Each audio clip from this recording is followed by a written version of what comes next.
Numbers chapter 31. The Lord said to Moses, "Take vengeance on the Midianites for the Israelites. After that, you will be gathered to your people." So Moses said to the people, "Arm some of your men to go to war against the Midianites, so that they may carry out the Lord's vengeance on them. Send into battle 1,000 men from each of the tribes of Israel." So 12,000 men armed for battle, 1,000 from each tribe, were supplied from the clans of Israel. Moses sent them into battle, 1,000 from each tribe, along with Phinehas, son of Eleazar the priest, who took with him articles from the sanctuary and the trumpets for signaling. They fought against Midian, as the Lord commanded Moses, and killed every man. Among their victims were Evi, Rechem, Zur, Hur, and Reba, the 5 kings of Midian. They also killed Balaam, son of Beor, with the sword. The Israelites captured the Midianite women and children, and took all the Midianite herds, flocks, and goods as plunder. They burned all the towns where the Midianites had settled, as well as all their camps. They took all the plunder and spoils, including the people and animals, and brought the captives, spoils, and plunder to Moses and Eleazar the priest, and the Israelite assembly at their camp on the plains of Moab, by the Jordan opposite Jericho. Moses, Eleazar the priest, and all the leaders of the community went to meet them outside the camp. Moses was angry with the officers of the army, the commanders of thousands and commanders of hundreds, who returned from the battle. "Have you allowed all the women to live?" he asked them. They were the ones who followed Balaam's advice and enticed the Israelites to be unfaithful to the Lord in the Peor incident, so that a plague struck the Lord's people. Now kill all the boys, and kill every woman who has slept with a man, but save for yourselves every girl who has never slept with a man. Anyone who has killed someone or touched someone who was killed must stay outside the camp 7 days. On the 3rd and 7th days, you must purify yourselves and your captives. Purify every garment as well as everything made of leather, goat hair, or wood. Then Eleazar the priest said to the soldiers who had gone into battle, "This is what is required by the law that the Lord gave Moses. Gold, silver, bronze, iron, tin, lead, and anything else that can withstand fire must be put through the fire, and then it will be clean. But it must also be purified with the water of cleansing. And whatever cannot withstand fire must be put through that water. On the 7th day wash your clothes, and you will be clean. Then you may come into the camp."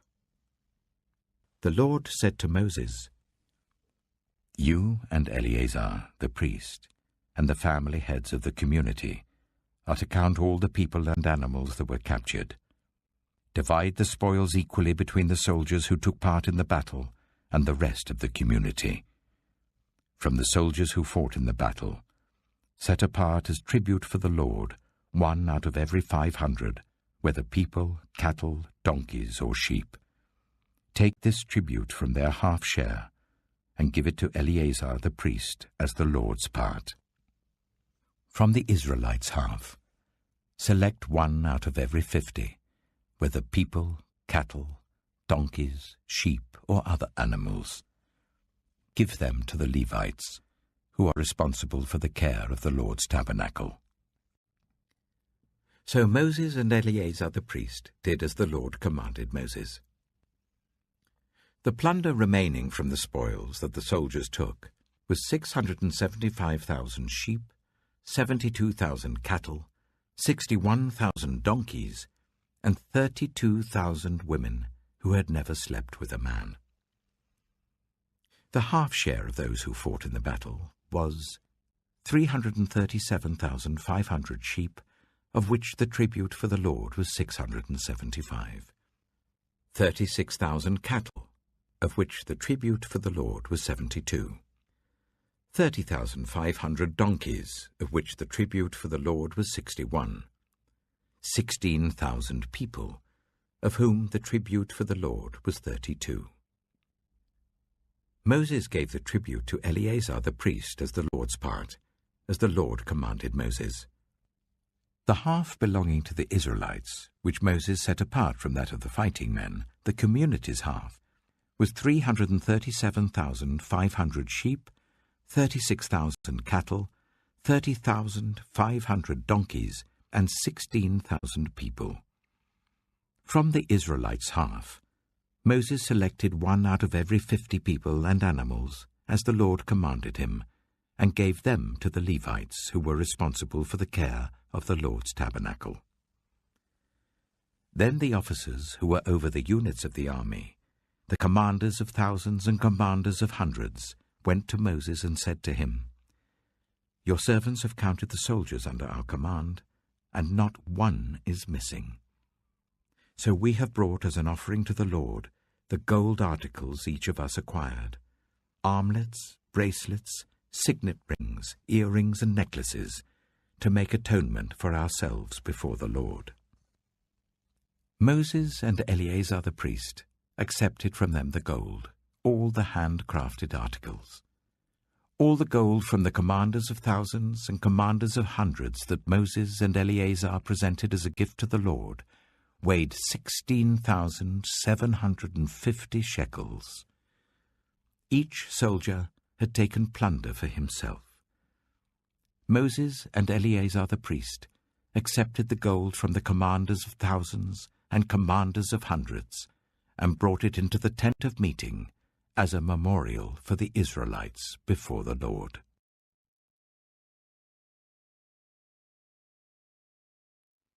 Numbers chapter 32. The Reubenites and Gadites, who had very large herds and flocks, saw that the lands of Jazer and Gilead were suitable for livestock.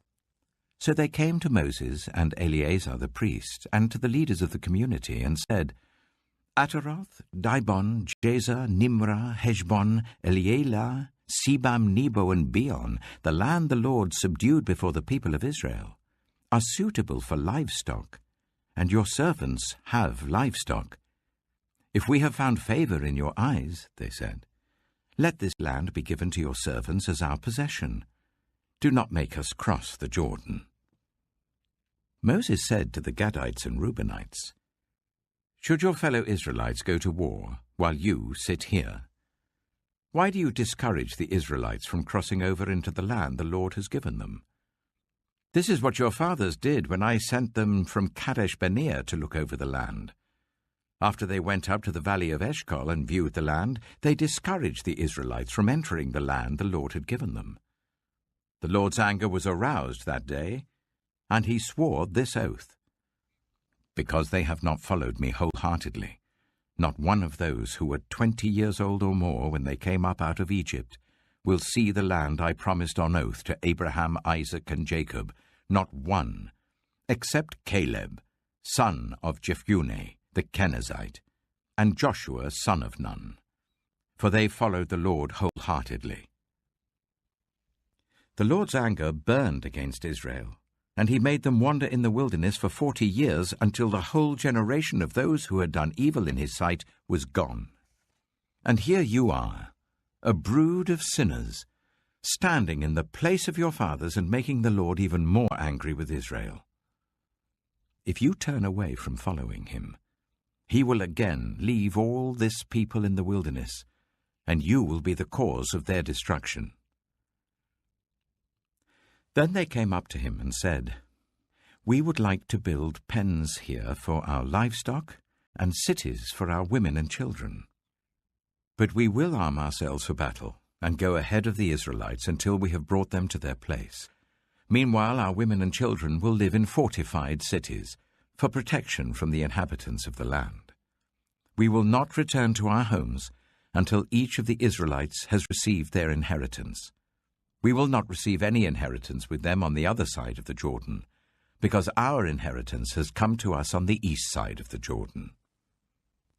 Then Moses said to them, "If you will do this, if you will arm yourselves before the Lord for battle, and if all of you who are armed cross over the Jordan before the Lord until he has driven his enemies out before him, then when the land is subdued before the Lord, you may return and be free from your obligation to the Lord and to Israel, and this land will be your possession before the Lord. But if you fail to do this, you will be sinning against the Lord, and you may be sure that your sin will find you out. Build cities for your women and children, and pens for your flocks, but do what you have promised." The Gadites and Reubenites said to Moses, "We, your servants, will do as our Lord commands. Our children and wives, our flocks and herds, will remain here in the cities of Gilead. But your servants, every man who is armed for battle, will cross over to fight before the Lord, just as our Lord says." Then Moses gave orders about them to Eleazar the priest and Joshua son of Nun, and to the family heads of the Israelite tribes. He said to them, "If the Gadites and Reubenites, every man armed for battle, cross over the Jordan with you before the Lord, then when the land is subdued before you, you must give them the land of Gilead as their possession. But if they do not cross over with you armed, they must accept their possession with you in Canaan." The Gadites and Reubenites answered, "Your servants will do what the Lord has said. We will cross over before the Lord into Canaan armed, but the property we inherit will be on this side of the Jordan." Then Moses gave to the Gadites, the Reubenites, and the half-tribe of Manasseh, son of Joseph, the kingdom of Sihon, king of the Amorites, and the kingdom of Og, king of Bashan, the whole land with its cities and the territory around them.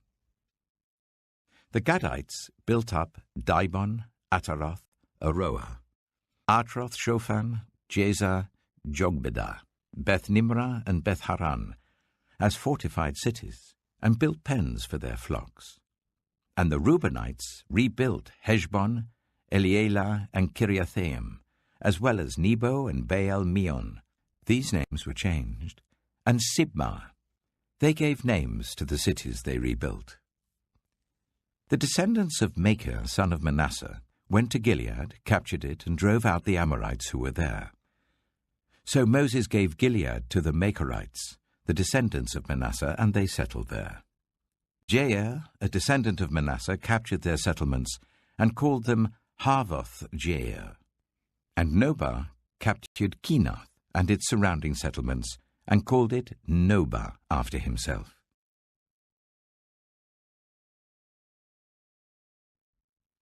Numbers chapter 33.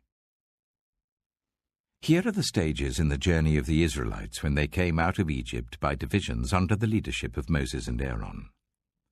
At the Lord's command, Moses recorded the stages in their journey. This is their journey by stages. The Israelites set out from Ramesses on the 15th day of the first month, the day after the Passover. They marched out defiantly in full view of all the Egyptians, who were burying all their firstborn whom the Lord had struck down among them, for the Lord had brought judgment on their gods. The Israelites left Ramesses and camped at Succoth. They left Succoth and camped at Etham on the edge of the desert. They left Etham and turned back to Pi-hahiroth, to the east of Baal-zephon, and camped near Migdol. They left Pi-hahiroth and passed through the sea into the desert, and when they had travelled for 3 days in the desert of Etham, they camped at Marah. They left Marah and went to Elim, where there were 12 springs and 70 palm trees, and they camped there. They left Elim and camped by the Red Sea. They left the Red Sea and camped in the desert of Sin. They left the desert of Sin and camped at Dophkah. They left Dophkah and camped at Ailosh. They left Ailosh and camped at Rephidim, where there was no water for the people to drink. They left Rephidim and camped in the desert of Sinai. They left the desert of Sinai and camped at Kibroth Hattaavah. They left Kibroth Hattaavah and camped at Hazeroth. They left Hazeroth and camped at Rithmah. They left Rithmah and camped at Rimmon-Perez. They left Rimmon-Perez and camped at Libnah. They left Libnah and camped at Rissah. They left Rissah and camped at Kehalath. They left Kehalath and camped at Mount Shepher. They left Mount Shepher and camped at Haredah. They left Haredah and camped at Makheloth. They left Makheloth and camped at Teath. They left Teath and camped at Tirah. They left Tirah and camped at Mithkah. They left Mithkah and camped at Hashmonah. They left Hashmonah and camped at Moseroth. They left Moseroth and camped at Bene-Jaakan. They left Bene-Jaakan and camped at Hor-Hagidgad. They left Hor-Hagidgad and camped at Jothbathah. They left Jothbathah and camped at Abronah. They left Abronah and camped at Ezion-Geber. They left Ezion-Geber and camped at Kadesh in the desert of Zin. They left Kadesh and camped at Mount Hor on the border of Edom. At the Lord's command, Aaron the priest went up Mount Hor, where he died on the first day of the 5th month of the 40th year after the Israelites came out of Egypt. Aaron was 123 years old when he died on Mount Hor. The Canaanite king of Arad, who lived in Negev of Canaan, heard that the Israelites were coming. They left Mount Hor and camped at Zalmonah. They left Zalmonah and camped at Punon. They left Punon and camped at Oboth. They left Oboth and camped at Layabarim on the border of Moab. They left Layabarim and camped at Dibon-Gad. They left Dibon-Gad and camped at Almon-Diblathaim. They left Almon-Diblathaim and camped in the mountains of Abarim near Nebo. They left the mountains of Abarim and camped on the plains of Moab by the Jordan opposite Jericho. There, on the plains of Moab, they camped along the Jordan from Beth-Jeshimoth to Abel-Shittim. On the plains of Moab by the Jordan opposite Jericho, the Lord said to Moses, "Speak to the Israelites and say to them, when you cross the Jordan into Canaan, drive out all the inhabitants of the land before you. Destroy all their carved images and their cast idols, and demolish all their high places. Take possession of the land and settle in it, for I have given you the land to possess. Distribute the land by lot according to your clans. To a larger group give a larger inheritance, and to a smaller group a smaller one. Whatever falls to them by lot will be theirs. Distribute it according to your ancestral tribes. But if you do not drive out the inhabitants of the land, those you allow to remain will become barbs in your eyes and thorns in your sides. They will give you trouble in the land where you live, and then I will do to you what I plan to do to them."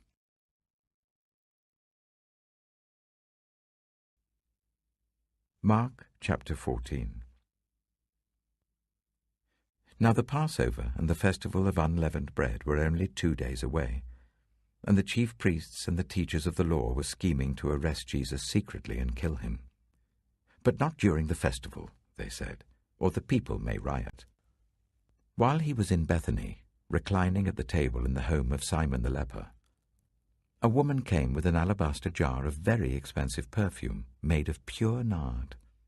She broke the jar and poured the perfume on his head. Some of those present were saying indignantly to one another, "Why this waste of perfume? It could have been sold for more than a year's wages and the money given to the poor." And they rebuked her harshly. "Leave her alone," said Jesus. "Why are you bothering her? She has done a beautiful thing to me. The poor you will always have with you, and you can help them any time you want. But you will not always have me. She did what she could. She poured perfume on my body beforehand to prepare for my burial. Truly, I tell you, wherever the gospel is preached throughout the world, what she has done will also be told in memory of her." Then Judas Iscariot, one of the 12, went to the chief priests to betray Jesus to them. They were delighted to hear this and promised to give him money. so he watched for an opportunity to hand him over. On the first day of the festival of unleavened bread, when it was customary to sacrifice the Passover lamb, Jesus' disciples asked him, "Where do you want us to go and make preparations for you to eat the Passover?" So he sent 2 of his disciples, telling them, "Go into the city, and a man carrying a jar of water will meet you. Follow him. Say to the owner of the house he enters, 'The teacher asks, where is my guest room, where I may eat the Passover with my disciples?' He will show you a large room upstairs, furnished and ready. Make preparations for us there." The disciples left, went into the city, and found things just as Jesus had told them. So they prepared the Passover. When evening came, Jesus arrived with the 12. While they were reclining at the table eating, he said, "Truly I tell you, one of you will betray me, one who is eating with me." They were saddened, and one by one they said to him, "Surely you don't mean me." "It is one of the 12, he replied, "one who dips bread into the bowl with me. The Son of Man will go just as it is written about him.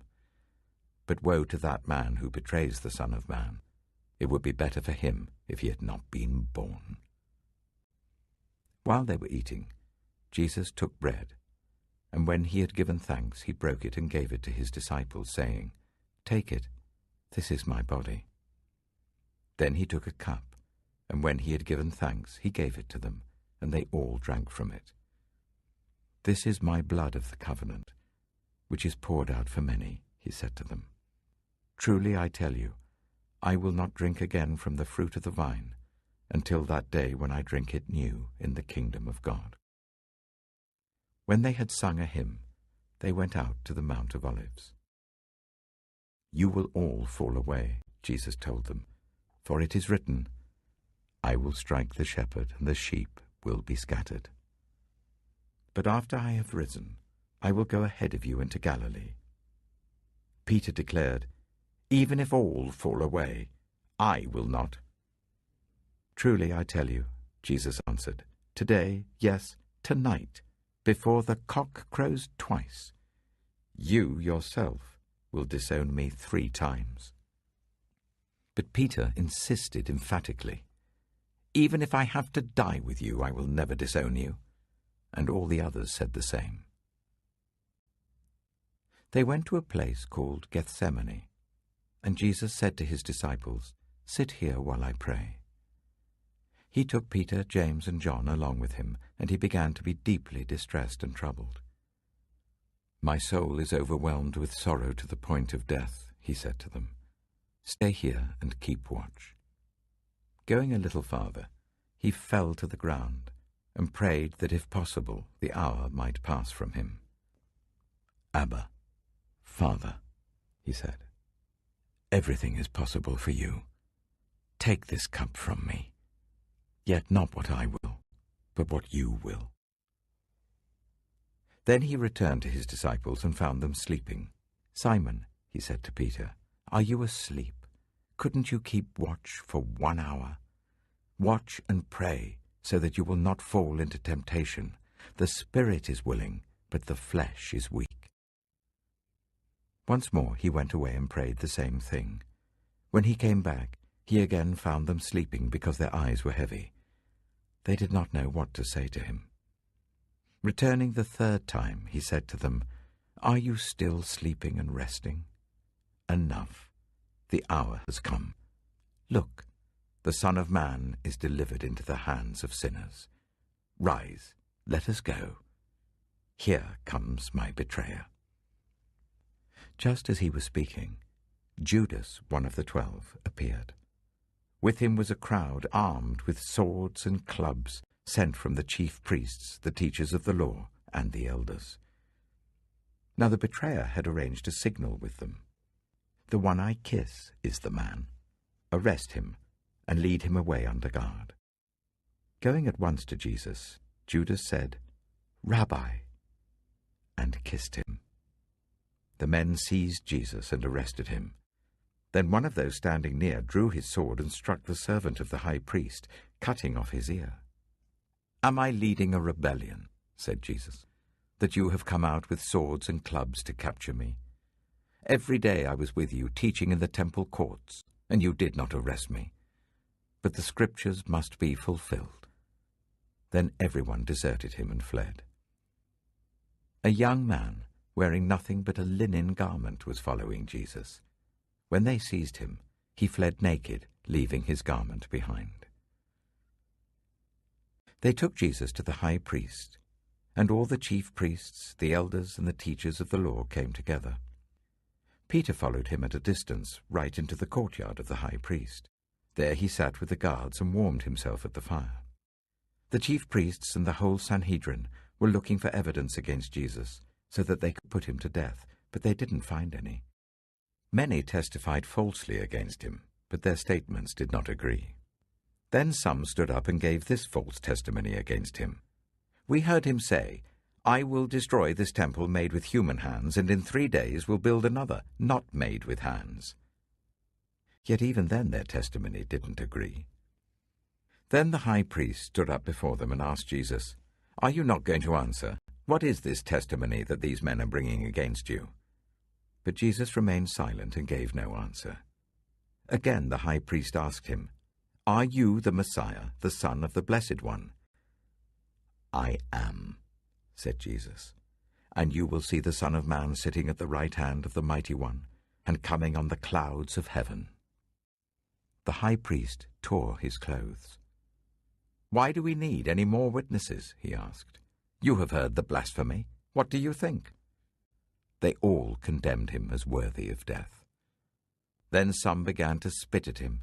They blindfolded him, struck him with their fists, and said, "Prophesy." And the guards took him and beat him. While Peter was below in the courtyard, one of the servant girls of the high priest came by. When she saw Peter warming himself, she looked closely at him.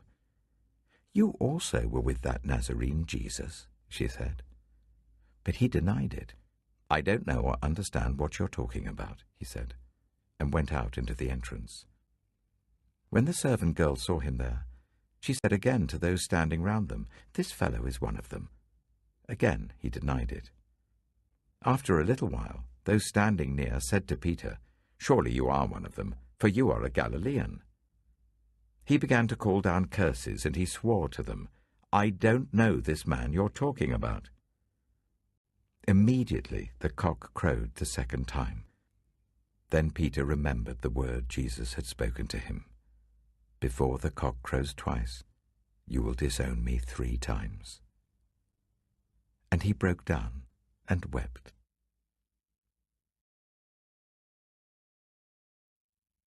Psalm 59.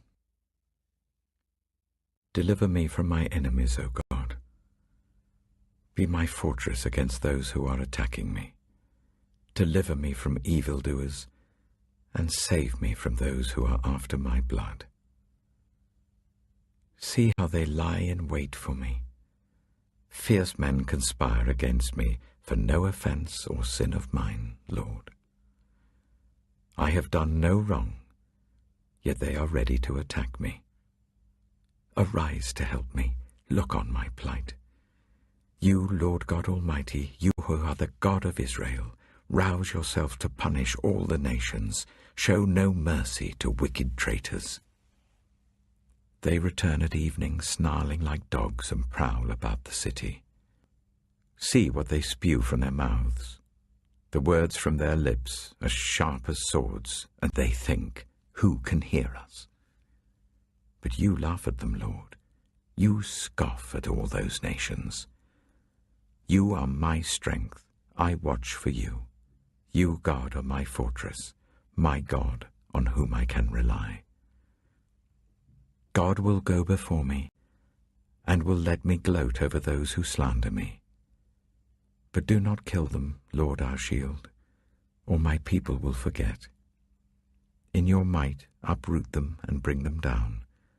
For the sins of their mouths, for the words of their lips, let them be caught in their pride.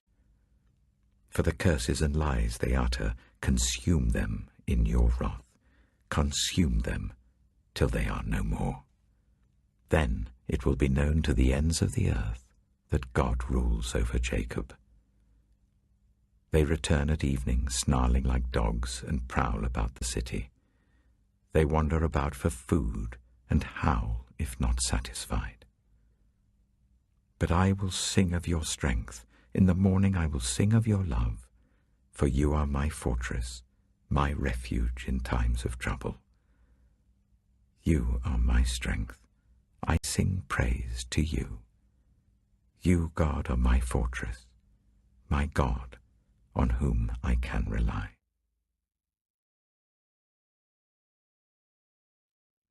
Proverbs chapter 28. The wicked flee, though no one pursues, but the righteous are as bold as a lion. When a country is rebellious, it has many rulers, but a ruler with discernment and knowledge maintains order. A ruler who oppresses the poor is like driving rain that leaves no crops. Those who forsake instruction praise the wicked, but those who heed it resist them. Evildoers do not understand what is right, but those who seek the Lord understand it fully.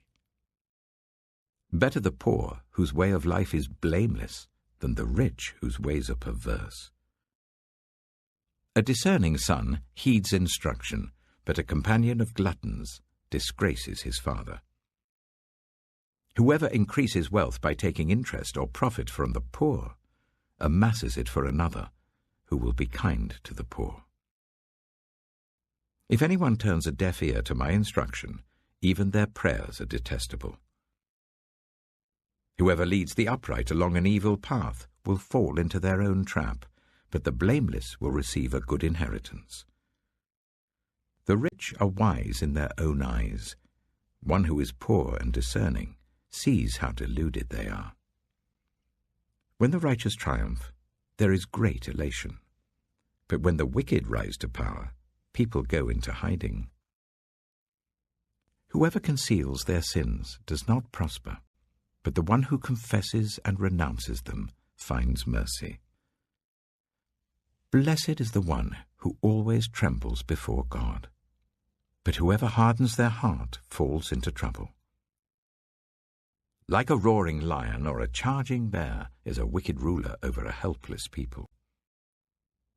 A tyrannical ruler practices extortion, but one who hates ill-gotten gain will enjoy a long reign. Anyone tormented by the guilt of murder will seek refuge in the grave.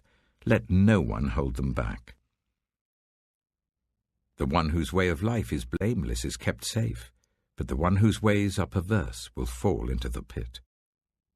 Those who work their land will have abundant food, but those who chase fantasies will have their fill of poverty. A faithful person will be richly blessed, but one eager to get rich will not go unpunished. To show partiality is not good, yet a person will do wrong for a piece of bread. The stingy are eager to get rich, and are unaware that poverty awaits them. Whoever rebukes a person will in the end gain favor, rather than one who has a flattering tongue. Whoever robs their father or mother and says, "It's not wrong," is partner to one who destroys. The greedy stir up conflict, but those who trust in the Lord will prosper. Those who trust in themselves are fools, but those who walk in wisdom are kept safe. Those who give to the poor will lack nothing, but those who close their eyes to them receive many curses. When the wicked rise to power, people go into hiding, but when the wicked perish, the righteous thrive.